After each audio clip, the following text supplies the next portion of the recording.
Este podcast tiene Patreon. Si quieres apoyar este proyecto, te dejaré el link en la descripción de este video. Mientras tanto, disfruta este programa.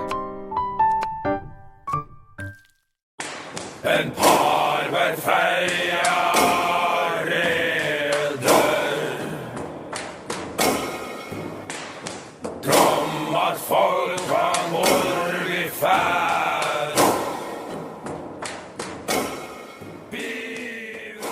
Hola amigos, ¿qué tal? Sean bienvenidos a Neuronizando. Yo soy Yuin y estarás acompañándome en este programa con un tema muy popular entre los amantes de la mitología. Así que combinando un poco al anterior programa sobre la mitología japonesa, hoy hablaremos de la nórdica. Así que ponte cómodo que este programa de Neuronizando número 6 está comenzando.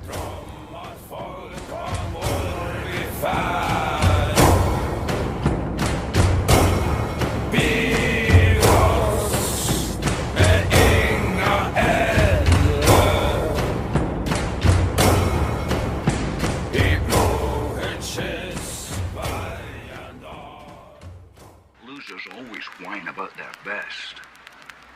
Winners go home and fuck the prom queen.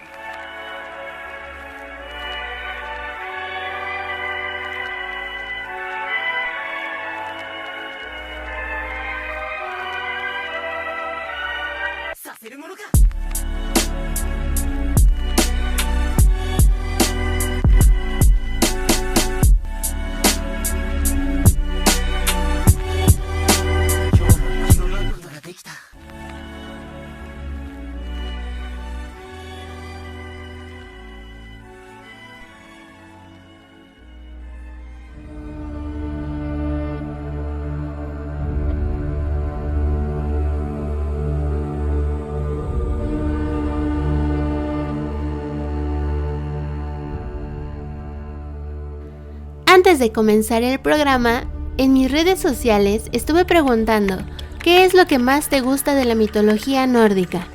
Estas fueron algunas de sus respuestas. En Twitter con el hashtag Neuronizando, Draco Rocks nos dice: yo soy fan de Beowulf, aunque en este programa no hablaremos de él. Hitan Faka nos cuenta también en Twitter: ¿sabías que hay una teoría que dice que Loki en realidad es un alter ego de Odín? Loki representando el caos necesario y Odín el orden, como parte de un equilibrio. Ese es un aspecto que me encanta de la mitología nórdica, está tan abierta a interpretación y llena de sabiduría. Diego JM12 nos comparte: es difícil, no sé mucho, creo que lo que más he escuchado por lo popular que es la serie El Ragnarok, pero me gustaría aprender más primero de cómo son los dioses en la historia, como tal, y no por adaptaciones de lo que sea, pues se usan mucho los nombres para todo, hasta para superhéroes. En el grupo en Facebook de Neuronizados nos habla Ricardo Arévalo, más sobre sus dioses. Danilo Saldaña, ¿vamos a hablar de los 9 reinos? Alex 8 bits dicen que la comida de esa cultura era muy fit. No lo dudo ni un segundo, Fernando LC, más que nórdica, estaría bien algo de los pictos, paganos y todas esas culturas, tradiciones, religiones en aquella zona del planeta. Si quieren que hablemos alguno de estos temas que nos abarcan nuestros chicos de Neuronizando, podríamos hablar de eso en otros programas o dejar sus comentarios y lo hacemos. O una segunda parte de la mitología nórdica también estaría muy bueno. Si quieres participar en estas dinámicas, no olvides seguirme en las redes sociales que encontrarás en el link adjunto en la descripción de este audio. Los hombres del norte dicen que Odín siempre está en busca de conocimiento, sabiduría y magia. Había un ser muy sabio llamado Mimir, que guardaba las aguas de la sabiduría, que fluyen de las raíces del árbol del mundo. Odín deseaba beber de este manantial, pero tuvo que pagar un precio, así que se sacó un ojo como ofrenda a Mimir. Bebió del pozo y cambió una forma de ver por otra. Quiero hablarte en este podcast sobre el origen, según la mitología nórdica, de todo, y también sobre la creación de Asgard. Antes de que el cristianismo llegara a lo que hoy llamamos Europa, el pueblo germánico al que hoy llamamos vikingo, pero el nombre vikingo proviene de la palabra nórdica vik, que significa bahía o ensenada, muy en consonancia con las acciones de estos pueblos. Parece que esta palabra transgredió en el mundo escandinavo alrededor del siglo IX después de Cristo, obteniendo un nuevo significado: expedición marítima. No obstante, no a todos los pueblos nórdicos se los puede considerar vikingos. La descripción que se realiza en las sagas, las fuentes que tenemos para la descripción de las leyendas y los viajes de esta cultura, como la saga de Gamlu, Lengua de víbora, o en obras como los 7 romances vikingos, explican cómo el vikingo tiene una connotación negativa que lo muestra cual ladrón, pirata o asaltante marino. Tenían sus propios relatos y prácticas sagradas. Los expertos dicen que no compartían un canon cuidadosamente elaborado de textos sagrados comunes, sino que las historias pasaban de un narrador a otro y eran diferentes en distintas regiones y épocas. Los dioses mencionados en esas historias también eran numerosos, con variaciones y a menudo con diferencias. A veces sus acciones y palabras eran nobles y solemnes, llenas de sacrificio. Otras veces, sin embargo, estos dioses eran traviesos e imprudentes. En esto, quizás se parecían a la gente que escuchaba estas historias, que reía, lloraba con ellas y las memorizaba. Estas historias perduran en nuestra cultura hoy en día. 4 días de la semana en inglés llevan el nombre de los integrantes del panteón nórdico: Tyr, Odín, Thor y Frigg. El Anillo del Nibelungo conserva una versión de una de las grandes historias nórdicas, viva en la mente de los amantes de la música. Los lectores de la fantasía moderna encontrarán también numerosas similitudes con los cuentos nórdicos. Neil Gaiman, Douglas Adams, entre otros, han escogido algunos de los dioses nórdicos y los han situado en escenarios modernos con resultados extraños, tristes y humorísticos. Sin embargo, ¿a qué se llamó cultura nórdica? Los territorios que la cultura nórdica abarcó hasta su conversión al cristianismo son muy diversos y extensos. En el imaginario colectivo, la cultura nórdica se localiza al norte de Europa, sobre todo en el ámbito escandinavo, es decir, en los territorios de Finlandia y los pueblos que lingüísticamente están emparentados entre sí, como el carelio, sami o el finés. No solamente se trata de los territorios de la península escandinava, la cultura nórdica fue más allá, abarcando diferentes territorios como las Islas Feore, Islandia, parte noroeste de Escocia o el norte de la antigua Germania. La mitología que conocemos como nórdica no es específica del norte de Escandinavia. Esta bebe de la mitología germana, que es bastante desconocida, pero que parece contener unas similitudes bastante grandes con ella. Los contactos comerciales con la frontera romana establecida en el norte de Germania habían producido un intercambio a nivel cultural.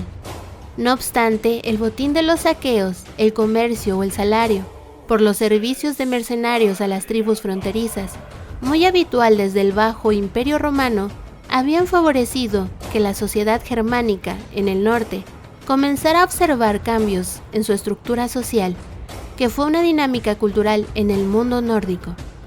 Dentro de estos territorios, en el norte de la provincia de Germania, se ubica una de las más controvertidas y especiales, donde se mezclaron tanto la mitología nórdica como la antigua germana, la península de Jutlandia.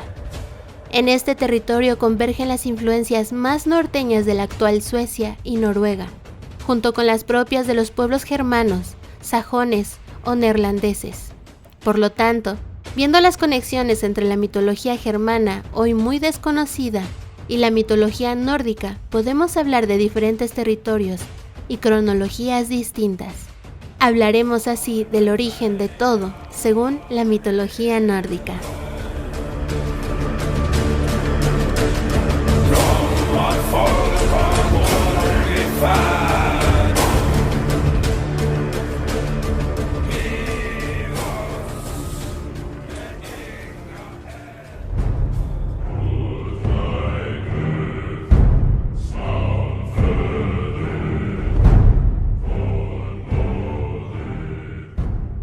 El mundo comenzó tal y como acabará, en el fuego del caos primordial que no tenía ni día ni noche, ni mar ni tierra, ni vida ni muerte.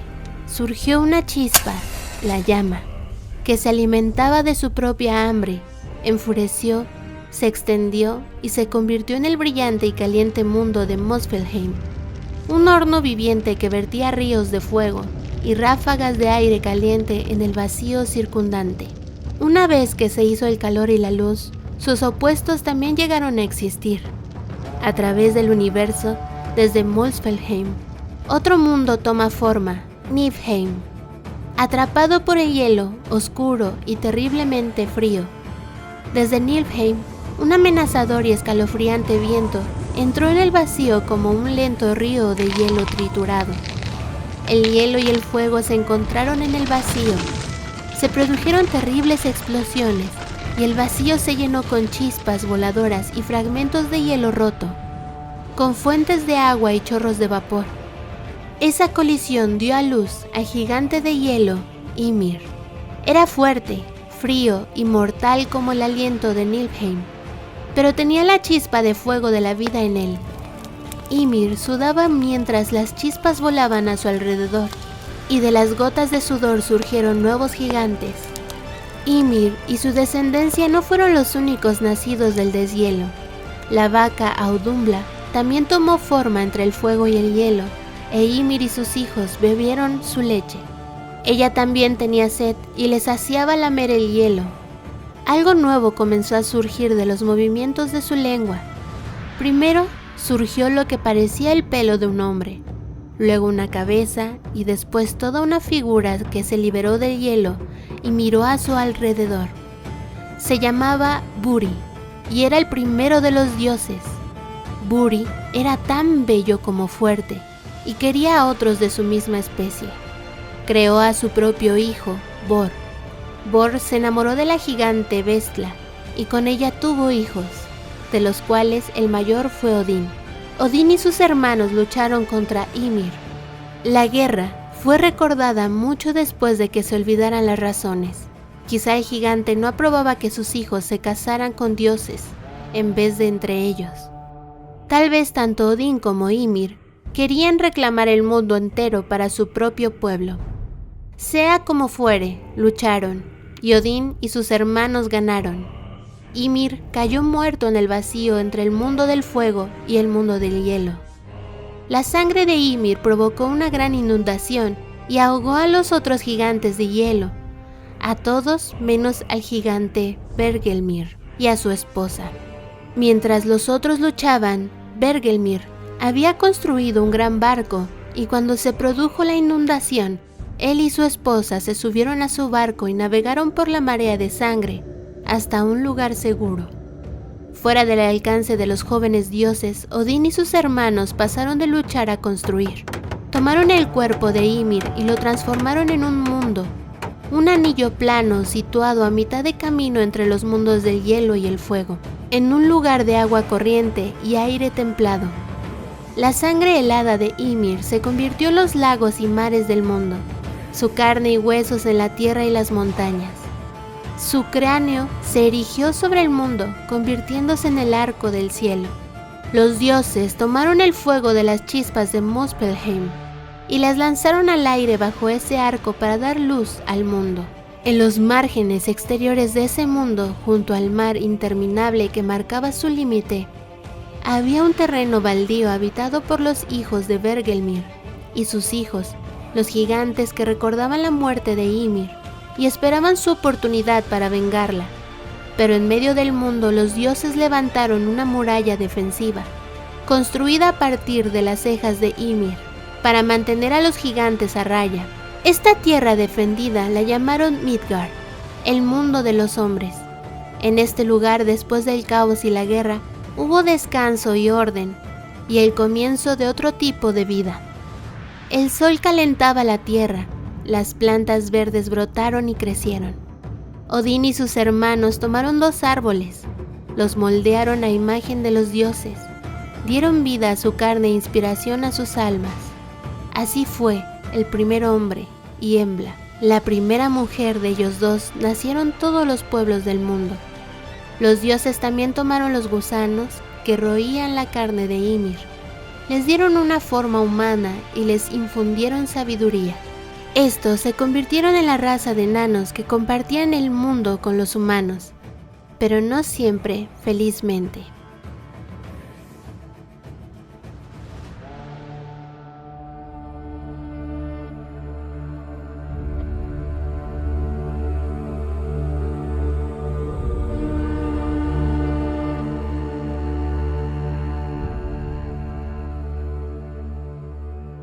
Como la mayoría de los mitos nórdicos, la historia de la creación existe en varias formas.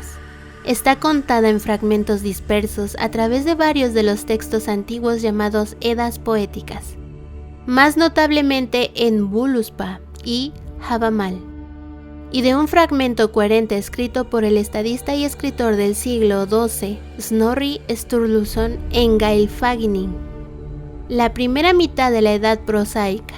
Snorri se basó en las Edas poéticas y en algunas otras fuentes que ahora se han perdido.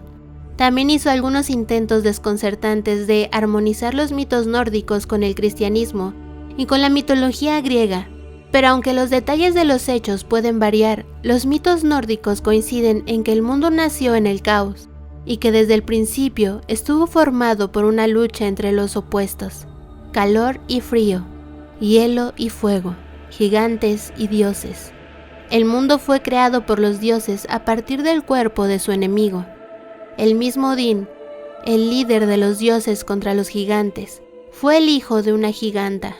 Había gloria, coraje y belleza en el mundo de los mitos nórdicos, pero no había mucha paz.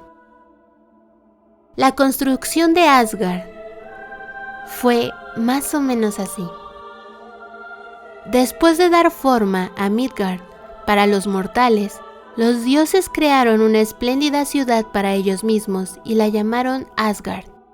Estaba unida a la tierra por un puente de fuego llamado Bifrost, el arco iris.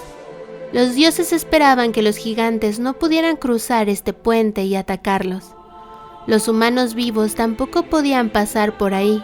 Sin embargo, los guerreros que morían valientemente en una batalla eran llevados por las valquirias, las bellas y salvajes hijas de Odín, a Asgard. La mitad de ellos se dirigían al castillo de Odín llamado Valhalla, donde pasaban sus días luchando entre ellos, no en hostilidad, sino para la práctica y disfrute de la batalla. Por la noche los heridos recuperaban la salud perfecta y sus noches en festines. La otra mitad iba a Folkvangr, el gran salón de la esposa de Odín, Frigg. Frigg era la más sabia de las diosas. Ella velaba y tenía el poder de alterar el tejido mágico que determinaba el destino de los mortales. A veces, a diferencia de su marido, recibía en su salón tanto a las mujeres como a los hombres valientes. Todos los edificios de Asgard estaban hechos de oro. El esplendor estaba por todas partes. La vida era infinita y la fuerza inquebrantable. Gracias al manzano de la diosa Idun, cuyo fruto hacía inmortal al que lo comía, y en un lugar había algo más extraordinario que el esplendor o la inmortalidad, la paz. Esto se encontraba en Breidablik, un lugar de la paz, el palacio de Balder. Balder era tan bello que arrojaba luz por donde caminaba, y sus decisiones eran tan sabias y justas que los otros belicosos dioses no les encontraba defecto. En medio de toda esta belleza, Odín se sentía preocupado. Recordaba la ira de los gigantes y temía que destruyeran todo lo que él y sus hermanos y hermanas habían creado. Los guerreros del Valhalla luchaban diariamente para hacer una fuerza formidable cuando llegara el día del juicio final, pero no confiaba en que ese ejército les salvara de las fuerzas que los gigantes podían reunir. A menudo iba a su otro castillo de Valaskjalf, cuya torre más alta era tan alta que podía divisar desde ella cualquier lugar de los mundos. Allí se sentaba solo, mirando, reflexionando y preocupándose. Pero la primera amenaza para Asgard no vino de los gigantes, sino de la otra raza de dioses, los Vanir. Nadie recuerda ahora de dónde vinieron los Vanir. Tal vez descendieron de Buri o de los otros hijos de Bod. Sea como fuere, los Aesir, habitantes de Asgard, y los Vanir vieron el poder del otro desde lejos. Se sintieron amenazados y se atacaron mutuamente. La lucha fue larga e igualada. Los Vanir derribaron los muros de Asgard, pero no pudieron expulsar a los Aesir. Finalmente, cansados de la guerra e impresionados por el valor y la fuerza de los del bando contrario, decidieron hacer un tratado de paz. Los Vanir se retiraron a sus propias tierras. 2 de los Aesir se fueron con ellos como rehenes o embajadores, y pronto se desvanecieron de las historias. 3 de los Vanir permanecieron como rehenes en Asgard: Njord, dios del mar y de los marineros, su hijo Frey y su hija Freya. Ahora Freya era una mujer sabia, hábil en ver el futuro, y tenía una capa de plumas de halcón que le permitía tomar forma de pájaro y volar. También era increíblemente hermosa y libre para cualquier dios que le gustara. Los Aesir estaban muy contentos con sus rehenes, pero menos con sus muros en ruinas. Un desconocido llegó a las puertas de Asgard y ofreció construir un mejor muro, defensivo y que resistiera cualquier asalto, y prometió terminar el trabajo en 1 año y medio. La oferta le pareció buena a Odín, hasta que escuchó el precio. El constructor exigió a cambio el sol, la luna y el matrimonio con Freya, que no estaba dispuesta a casarse. El resto de los dioses y diosas no querían ver su ciudad despojada de luz y belleza, pero Odín tenía miedo de un ataque que destruiría esta belleza para siempre. Después de una larga discusión, los dioses decidieron aceptar la oferta del constructor y su precio, con una condición: que el constructor trabajara solo, que el muro se terminará en un invierno y que el constructor aceptara no ser pagado si el trabajo no se termina a tiempo. Seguramente pensaron que el constructor no podía trabajar tan rápido y que por orgullo y torpeza exageró sus propias capacidades, y así les daría la mayor parte de los muros gratuitamente. Los dioses se alegraron cuando el constructor aceptó la oferta e incluso accedieron a su condición de que se le permitiera a su caballo semental, Svadilfari, ayudarle a transportar las piedras para el muro. Hicieron todos los juramentos que él les pidió y se comprometieron a otorgarle lo prometido si lo lograba, y no dejar que ningún dios le hiciera daño mientras estuviera trabajando en el muro. Esta última promesa era necesaria por el hijo de Odín, Thor, el más fuerte y el más temperamental de los dioses. Nadie ni nada podía hacer frente a los terribles golpes del martillo de Thor, Mjolnir, y el poder de Thor no le había enseñado nada sobre el autocontrol. Pero incluso para Thor, un juramento era un juramento, y no se podía romper. Menudo caballo era Svadilfari. Su velocidad, su fuerza, las piedras que podía mover. Trabajó incansablemente día y noche, y 3 días antes de que terminara el invierno, la construcción estaba casi terminada. Tan solo faltaba la entrada. El muro era tan alto y fuerte que los dioses no podían fingir estar descontentos, y el trabajo avanzaba tan rápido que los dioses no dudaron que el muro estaría terminado a tiempo. Se reunieron para debatir la única cuestión que quedaba: ¿quién de ellos tuvo la terrible idea de aceptar la oferta del constructor? Culparon al sospechoso habitual en tales casos, a Loki. Ahora bien, Loki, el hijo de un gigante, era quizás el más inteligente de los dioses, aunque ciertamente no el más sabio. Estaba lleno de ideas ingeniosas, pero rara vez pensaba en sus consecuencias a largo plazo. No negó que había sugerido algo que le pareció brillante a todos los demás en aquel momento, cuando lo capturaron y amenazaron con torturarle y matarle si su sugerencia les llevara a perder a Freya y la luz. Se aterrorizó y les juró que se aseguraría de que el constructor no terminara el trabajo. Le dejaron ir y confiaron en su promesa de retenerlo a sabiendas de que sin su ayuda no verían la forma de salir de este mal negocio. Aquella noche el constructor fue al bosque con su caballo semental para transportar la piedra. Se regocijó en su corazón al pensar en Freya y también en la rabia y la humillación de los dioses. De esta manera no se dio cuenta de que una yegua se relinchaba en las profundidades del bosque. Tampoco percibió su olor en el viento, pero Svadilfari sí lo hizo.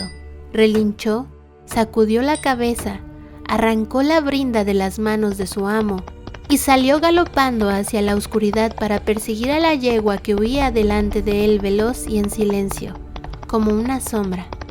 El constructor corrió detrás de él, gritando y maldiciendo, pero los caballos ya estaban muy lejos. El constructor, a pesar de toda su fuerza y habilidad, no podía transportar la piedra por sí mismo. El último día del invierno, los dioses le anunciaron que su trabajo estaba inacabado y que tendría que irse sin cobrar. Su furia fue tan intensa que destrozó su ropa y se presentó ante ellos en su propia forma, un gigante de hielo, deseoso de dañar a los dioses que habían destruido a Ymir. Thor, al ver eso, sacó su martillo de trueno y le dio un golpe que lo destrozó en un instante. Así que se construyó el muro y los dioses se quedaron con Freya, el sol y la luna. Pero la historia de cómo los dioses habían engañado al gigante se extendió por todas partes y solo aumentó el odio de los otros gigantes de hielo y su determinación de vengarse. Mientras el resto de los dioses festejan y celebran, Odín reflexionaba sobre cómo y cuándo vendría esa venganza. Y Loki, 11 meses después, volvió a tomar la forma de una yegua y dio a luz a un buen y fuerte potro, al hijo de Svadilfari.